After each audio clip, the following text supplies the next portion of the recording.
लेकिन जिस तरीके से महंगाई से और केजरीवाल के जो झूठे वादे थे वो भी मोदी जी के सेकंड वर्जन है।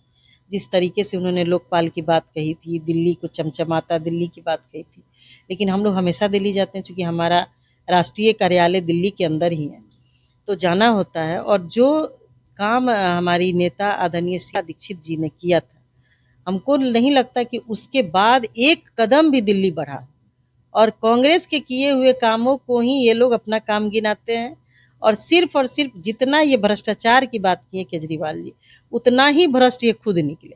इनके पार्टी में हमको तो लगता है कि यदि 10 नेता है तो उसमें 5 को जेल में रहता है, तो फिर उनका तो सुपड़ा साफ है। कांग्रेस पार्टी पे जितना भी ये लोग आरोप लगाए, कितने नेता कांग्रेस के जेल में कहे, क्यों नहीं के बीजेपी या फिर केजरीवाल ये लोग मिल करके उनके अपराध को सिद्ध किया? कुछ भी नहीं हुआ। मैडम शीला दीक्षित के खिलाफ इन लोगों ने कहा कि कॉमनवेल्थ गेम हुआ था, उसमें इतना भ्रष्टाचार हुआ, ये हुआ वो हुआ, लेकिन वो क्या निकल के आया? कांग्रेस पार्टी खुद अपने नेताओं के खिलाफ यदि कोई किसी तरह की कोई शिकायत मिलती है तो कार्रवाई करती है। ऐसा नहीं है कि वो कहती कि नहीं नहीं ठीक है। बीजेपी में क्या है भाई, आप दूसरे दल में है तो आप 1000 आप पे आरोप है, और जैसे आप बीजेपी ज्वाइन कर लीजिएगा, आपसे आप जितने भी भ्रष्ट हैं, अपराधी हैं, दुराचारी हैं, आपसे आपके ऐसा ईमानदार, आपके जैसा मजबूत नेता कोई नहीं हो सकता। राहुल गांधी का ये दूसरा दौरा था। चर्चा ये है कि सीट शेयरिंग को लेकर भी जो है राहुल गांधी लगातार बिहार आ रहे हैं। सीट शेयरिंग विधानसभा को लेकर बातें नहीं चल रही हैं। आरजेडी कह रही है कि हम ज्यादा सीट लेंगे, तो कांग्रेस की नजर जो है अधिक सीटों पर है। तो क्या कुछ कहेंगे सीट शेयरिंग को लेकर? बिहार में थर्ड फ्रंट की भी चर्चा है कि बिहार में कांग्रेस, प्रशांत किशोर की पार्टी और 3-4 पार्टियों को मिलाकर जो है एक थर्ड फ्रंट बनाने की तैयारी है, अगर आरजेडी से मन मुताबिक सीटें नहीं मिलती हैं तो।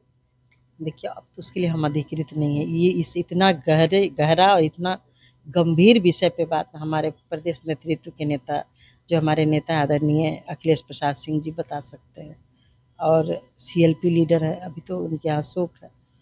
हम लोग एक छोटे से वर्कर हैं, पार्टी का जो दिशा निर्देश आएगा उसमें हम लोग काम करेंगे। बिहार के लिए कांग्रेस का मनोबल क्या ऊंचा है, क्योंकि लोकसभा में अच्छा प्रदर्शन था आरजेडी से? देखिए, बिहार के लिए ही नहीं, एज ए कांग्रेस किसी भी वर्कर से पूछिएगा तो उसका मनोबल हमेशा ऊंचा रहता है, क्योंकि कांग्रेस ने कभी देश को लूटा नहीं है।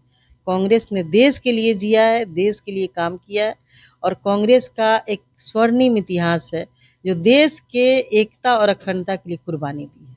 चलिए, तो प्रतिमा दास जी ने कहा है कि कांग्रेस ने कभी देश को लूटा नहीं है, बड़ा आरोप।